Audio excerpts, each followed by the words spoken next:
Hey there. Today we are going to be talking about how to go from being scattered to on purpose with passion.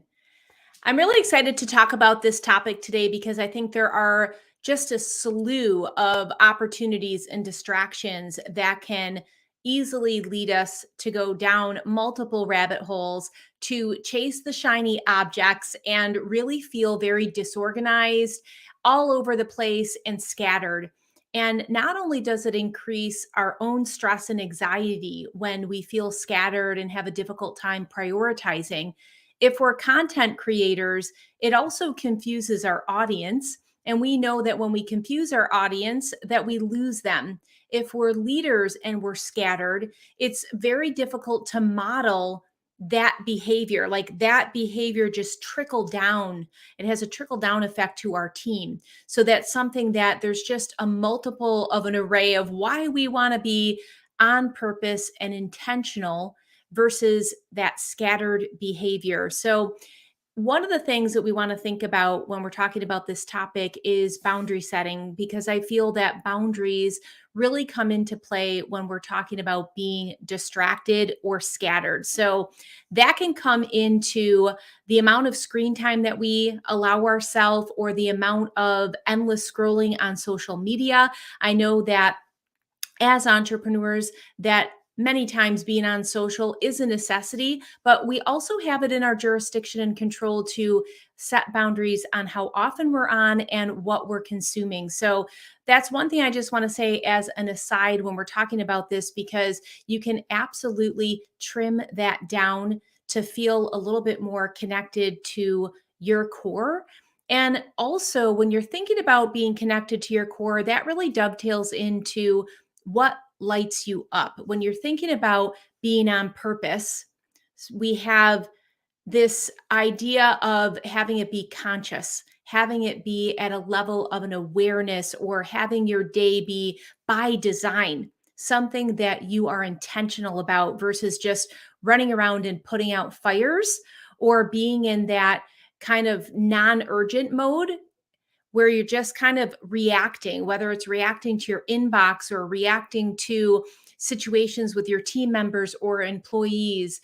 And we are really trying to hone this back in so there is a sense of grounded presence and this really solid feeling of that purposeful intention. Now, where does passion come into play when we're thinking about this? Because there's like varying levels here, right? We can be looking at being scattered and being all over the board. And then on the other side of the coin, we can look at that by design, intentional, purposeful feeling by the way that we show up in our day. But there's also this other kind of frosting piece, which is the passion piece. And I feel that especially when we are bombarded with so much information and we wear so many hats. We have so many different roles, from leaders to lovers to parents to best friends. We're switching those roles multiple times during the day. So it definitely takes a little preparation and mindfulness to bring in that on purpose mindset. And where passion comes into play is, how do you feel? And we can do a little somatic check with our body when we are thinking about what lights us up. And when we think about the certain things that are maybe on our to do list, we can ask ourselves, do we feel expansive? Do we feel good in our body? It could be as basic and simple as that. Or do we feel constricted and stressed? And this can help you hone in and define or redefine what you're passionate about, because I found and noticed in my own life, when I don't have that connection of my passion and purpose, it's so much easier to be scattered. It's so much easier to just let the day control me versus really being in that driver's seat and being committed to winning the day on my terms. When I start taking some time, and this is a big piece, is just quieting the noise and really getting clear and centered within your own self. And I think it's really important to do this as often as possible. I don't think it's just like in January for New Year's resolutions or once a quarter when we're looking at our strategy plan, but I think it's so very important to tune in, maybe even daily, of what feels good to me, what's my deep why. In fact, I did a whole episode on connecting with our deep why and being able to unveil that if you've become disconnected with it. So I'll make sure to share that with you, because I think that that really is one of the key ingredients on how to be on purpose, is when you're really excited. You're connected to why you're even showing up and doing this. If you're an entrepreneur, it's like, why did you start this in the first place? Because many times we can create even a monster, right? And later on, we're like, geez, I'm working 60, 70, 80 hours to be my own boss. Something's not right here. And so sometimes we have to rewind, refresh, get back in alignment, and then reconnect with that passion that we had, and then go from there. So, one of the things that I wanted to share with you is a simple support printable. It's called My Plan to Thrive. I'm going to make sure that you get a link to this. Let me make sure you can see this. It's very simple. I'm going to go through it a little bit here with you. One of the top things is your gratitude first. So there is a section at the top all about what you are grateful for. I find having a gratitude practice helps us get into alignment. It shifts our negative thoughts or our anxious thoughts or our scattered brain. It shifts that into a really beautiful, warm sense of loving presence, which I think is an excellent foundation to start your day. So that's the very first section. The next is really getting clear about your month's top goals. And I think that this is a good place to pause here, because I think it's very important to either keep that down to one monthly goal or maybe two, because originally the word priority was in a singular fashion. It wasn't till later on, after that word first birthed in our language, that it became plural. And when you think about it, priority is your most important thing. And it's very easy to see how having one important priority allows you to be very focused and lasered in, almost like a GPS, and gives you impetus to just focus in on that. It also helps eliminate distractions because you don't have a list as long as your arm. So I think that that's another common pitfall, is when we make our priorities so extensive that when we actually do sit down and have a deep work block, we're just all over the board because there's so much on our to-do list. So one of the things that I have used in my own career, and this is my 31st year of being an entrepreneur, and one of the things I help my clients do is really get very, very clear on their monthly goal. And like I said, keep it to one or two top goals that you can easily chunk down and make little micro tasks, but you're still taking that progress, moving towards that big goal. So there's a little place on this support printable to get very clear on your monthly top goal. And then the other section, which is right here, I'm just going to show you here. That's really breaking down your daily MITs, your most important things or tasks. Those are those little micro actions that are going to contribute moving the needle closer to that big goal. And here's a little tip. I recommend that you do the hardest thing first. So when you're writing down your daily MITs, put the hardest thing first, because you will feel so much better. I don't do it every single day, but I can tell you that when I take my own medicine and I prioritize the very hardest thing, the thing that your little inner voice is trying to say, oh, maybe you could just put this off to the side, or maybe you could follow up tomorrow, or maybe you could write this proposal next week, like whatever the thing is that maybe fear is keeping you from doing it first, or there's just this little niggle to procrastinate on. I want to invite and encourage you to do that first. You will feel so much freer. You will feel so much more accomplished by the end of the day, and it fuels you, because momentum brings confidence, which just brings more momentum, and you will whiz through your other most important things that you have down on your daily planner. I guarantee it. So, the other little section here is just really tapping into that feeling state. So, there's just a little area that says, I'm going to feel blank, and you fill that in when all these three MITs are accomplished. And I think that that's really important because our brains are programmed to move towards pleasure and away from pain. We are trying to avoid procrastination. We're trying to avoid that feeling of disorganization and being scattered, and really flip the script and pull it into feeling on purpose, feeling that we're designing our day and having passion. Passion is a feeling, it's an emotion. So when you really start to craft this and you start completing this Thrive Planner on a daily basis, and you're thinking to yourself, how did I do today? How do I want to feel at the end of the day? Do I want to feel like I'm on purpose and I've rocked it? Do I want to feel like, meh, it was okay? We obviously don't want to feel like, man, I missed the ball. Like I just missed the mark again. We don't want that. And part of the way is to be so aware and program our reticular activating system, known as our RAS, with how we want to feel. And that begins with being so clear about your intention of how you want to feel. And then your system will actually start working for you to accomplish how you programmed your mind in the very beginning. So if you want to feel organized and productive, awesome, write that in. If you want to feel on fire and magnetic, awesome, write that in, because then everything else that you're thinking, that you're doing during the day will help serve you to accomplish that initial goal. All right, I have two more sections on this support printable. One is light bulb moment, and the other is your win of the day. So, the light bulb moment, I feel like so much life and so many learning lessons happen during the day. And oftentimes we forget to capture those moments. So, my invitation to you is to cultivate this habit of being really mindful and conscious of those light bulb moments. You don't have to write a book.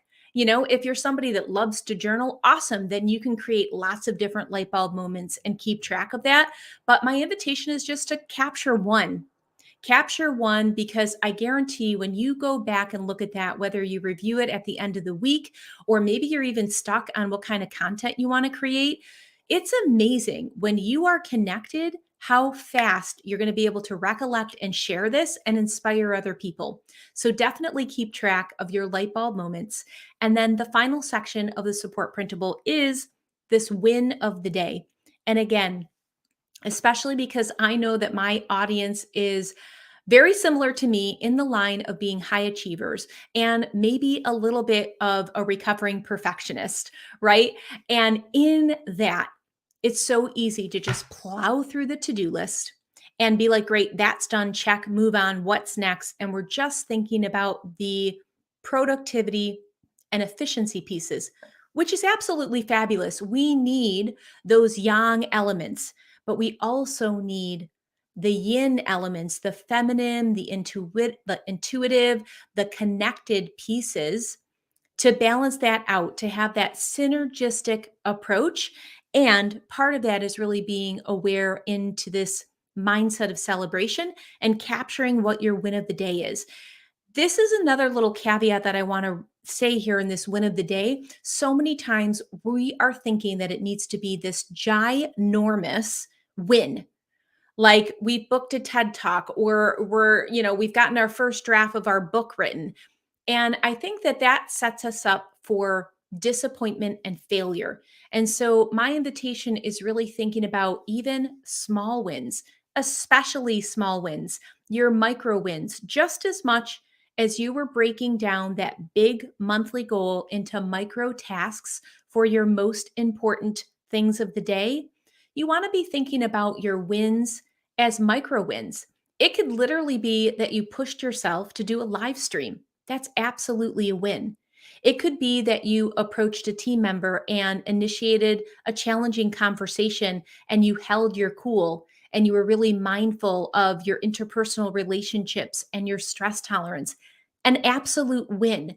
And the other cool thing when we're thinking about mindset, when we're thinking about programming our mind for success, and we're thinking about dialing in that reticular activating system, this is another little piece that hooks into that because when you're on alert, and I'm going to say that in a different way, when you're conscious, because this isn't about like activating this fight or flight, it's really just about cultivating and stimulating a gentle awareness when you are tuned in to your wins, when you are tuned into your gratitude, when you're conscious and you cultivate this mindset of thinking about your light bulb moments, you are going to be on this perpetual wheel of positivity that your system is going to feel better at the end of the day. You're going to feel more grounded. You're going to feel less scattered, and you're going to want to repeat that the following day because it absolutely beats the alternative. So, I'm going to make sure that you get a copy of this free plan to thrive. You can fill it in and save paper and do a digital copy. Or if you're like me and like the old fashioned pen and paper, you can absolutely print it out, start fresh, have a nice clean slate. One of the other tips that I want to say about this that really sets you up to not be scattered is if you print it out the night before. And one, remember to put your hardest thing first in that first slot of your most important thing of the following day. And then the second thing is to, you can print it out and have that ready for you, but it really is about getting into the habit so it just becomes second nature. You don't even have to think about it. You know, when you get to your desk at whatever time, I get to my desk at 8 in the morning, I already have it sitting there on my paper holder. And I'm just like, okay, cool. What am I doing today? Awesome. The only thing that I may fill in is the gratitude section because I feel that shifts and I like to be really organic and in the moment. So I may leave that section blank. But the other pieces, I'm going to pre populate the night before. So when I do get in front of my desk, I just plug in. And I don't allow my mind to think, oh, let me check this out. Let me check, this new thing over here. Because there's so many ways that we can be distracted. And it really allows you to just plug in, drop right in, and then establish these really positive habits. So you feel more intentional, more on purpose. And I feel that as entrepreneurs, as leaders, when we start to develop these habits, it really will be very magnetic to your tribe because any leadership begins with self leadership. And one of the very basic and powerful foundational things when you're looking at self leadership is success habits. And this is something that's absolutely going to help contribute to business acceleration and feeling more just more satisfied, more fulfilled at the end of your day. And I guarantee that if you try this for at least 7 days, just try this Plan to Thrive planner, use this new tool and customize it in a way that works for you and your personality. Try it for 7 days and test it out. See how it feels, see how it works for you, and do a little mini audit at the end of the week. How do I feel? Both mentally, physically, emotionally, spiritually. Like, how do I holistically feel after implementing this consistently? And how productive was I? Do I see an increase of productivity? Do I see a decrease in procrastination? These are nice little ways to do a personal audit. And we always want to repeat what's successful and ditch what doesn't work. And just because one thing works for someone, it may not work for you and your personality. So I'm a big fan of adopting the practice. So ditching any blind faith, but really adopting the practice and personalizing it. So the test and measure is what I'm trying to say that I'm a big fan of. Test and measure it for yourself and repeat when you feel like you're winning at something. Give it your full effort and then take a little personal audit and repeat it if it's successful for you. I would love to hear your experience with it, any aha moments that came up during this time together, but you can always dash me a message or connect with me on social. I would love to hear how it goes for you because we could all use less stress, less scattered mind, more aligned thoughts and purposeful intention. It starts with designing our day, and using this Thrive printable is one way to help you architect your day in a way that feels on purpose and right for you. All right. Thank you so much for tuning in. Until next time, my friend, breathe joy.